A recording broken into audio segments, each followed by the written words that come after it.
اس سے پہلے کہ میں سورۃ العصر کے بارے میں کچھ عرض کروں، چند باتیں تمہیدی طور پر جان لیجیے۔ نمبر ایک، یہ قرآن حکیم کی مختصر ترین صورتوں میں سے ہے۔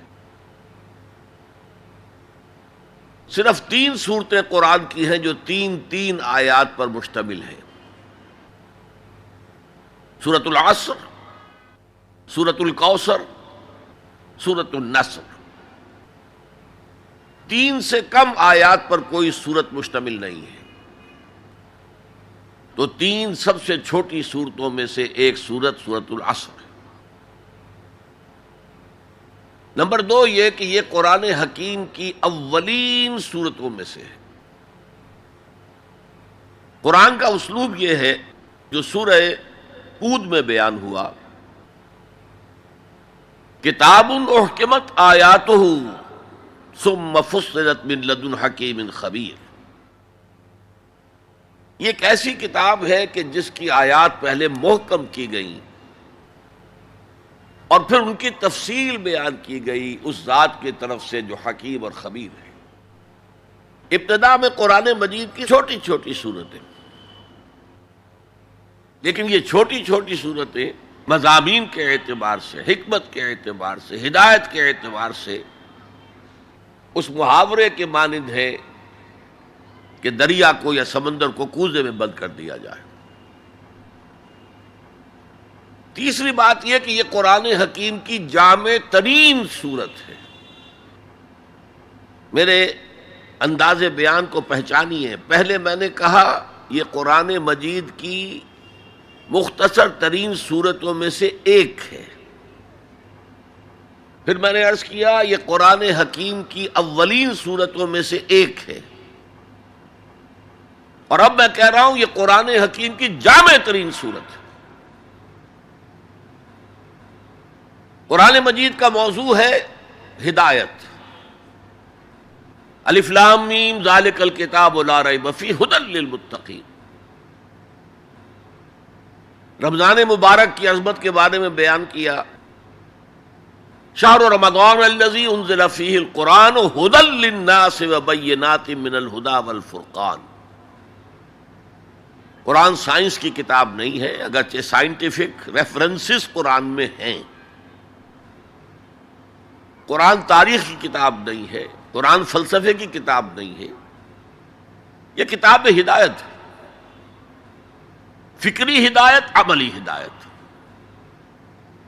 اور وہ ہدایت جو ہے اس سورہ مبارکہ میں مختصر ترین الفاظ کے اندر سمو دی گئی۔ چنانچہ میں یہاں آپ کو امام شافعی رحمۃ اللہ علیہ کے 2 قول سنانا چاہتا ہوں جو اس سورہ مبارکہ کے بارے میں ہے۔ آپ نے فرمایا لو تدبر الناس هذه السورہ لوسعتهم۔ اگر لوگ صرف اس ایک سورت پر تدبر کریں، غور کریں، سوچیں، فکر کریں تو یہ ان کی ہدایت کے لیے کافی ہو جائے گا۔ اس سے بھی زیادہ بڑا قول جو مفتی محمد عبدہ نے اپنی تفسیر پارہ عم میں بیان کیا ہے، لو لم ينزل من القرآن سواها لکفت الناس۔ اگر قرآن میں سوائے اس ایک سورت کے اور کچھ نازل نہ ہوتا تب بھی لوگوں کی ہدایت کے لیے کافی تھی۔ اسی جامعیت کی بنا پر صحابہ کرام کا ایک طرز عمل امام رازی نے لکھا ہے، کان الرجلان من اصحاب النبی صلی اللہ علیہ وسلم اذا التقیا لم يتفرقا حتى يقرأ احدهما على الاخر سورة العصر ثم يسلم احدهما على الاخر۔ نبی اکرم صلی اللہ علیہ وسلم کے صحابہ کا معمول تھا کہ جب وہ باہم ملاقات کرتے تھے تو اس وقت تک علیحدہ نہیں ہوتے تھے جب تک ایک دوسرے کو سورۃ العصر نہ سنا لیں، اس کے بعد وہ پھر سلام کرتے تھے اور اپنے اپنے راستے پر چلے جاتے تھے۔ یعنی تذکیر کے لیے، یاد دہانی کے لیے ہدایت کے جملہ مراحل کو واضح کرنے کے لیے ایک ایک لفظ میں یہ سورہ مبارکہ جو ہے واقعتاً اسی کی مثال ہے کہ سمندر کو کوزے میں بند کر دیا گیا۔ ایک اعتبار سے یوں بھی کہا جا سکتا ہے کہ یہ قرآن حکیم کے مضامین کا انڈیکس ہے۔ قرآن میں کچھ تاریخی واقعات بیان ہوئے ہیں، کچھ ازل کی باتیں بتائی گئیں، آدم کی تخلیق کا مرحلہ بتایا گیا، آدم و ابلیس کا قصہ بیان کیا گیا، پھر بہت سے انبیاء کے حالات بیان کیے گئے، پھر ہمیں آخرت کی خبریں دی گئیں۔ ان سب کی طرف اشارہ ہو گیا والعصر، زمانہ گواہ ہے، ان الانسان لفی خسر الا الذین آمنوا۔ اب یہ ایک بہت بڑا عنوان ہے قرآن کے مضامین کا، بہت جامع عنوان، آمنو، کن کن چیزوں پر ایمان، کس انداز میں ایمان، یہ تشریح قرآن میں ملے گی آپ کو مکی صورتوں کے اندر۔ وعملوا الصالحات، تیسرا مضمون کیا ہے؟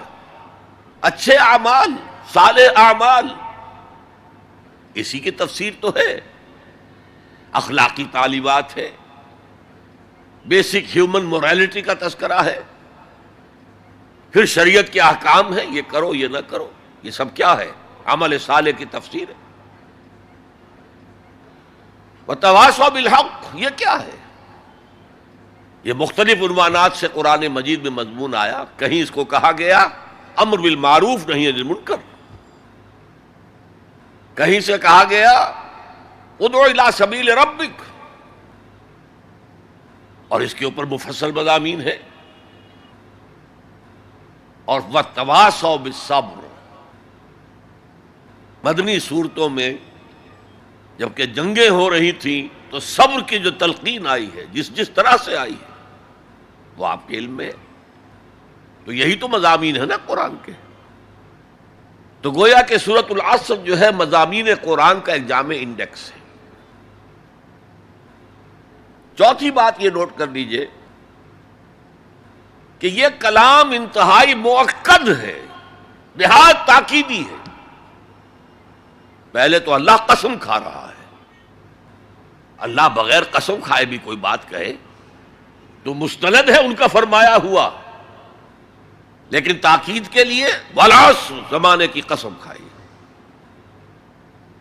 ان الانسان لفی خسر، ان تاکید کے لیے، لفی لام پھر تاکید کے لیے، خسرن تفخیم کے لیے، معمولی خسارہ نہیں، 1000 2000 لاکھ 2 لاکھ کروڑ 2 کروڑ کا خسارہ نہیں، بہت بڑا خسارہ،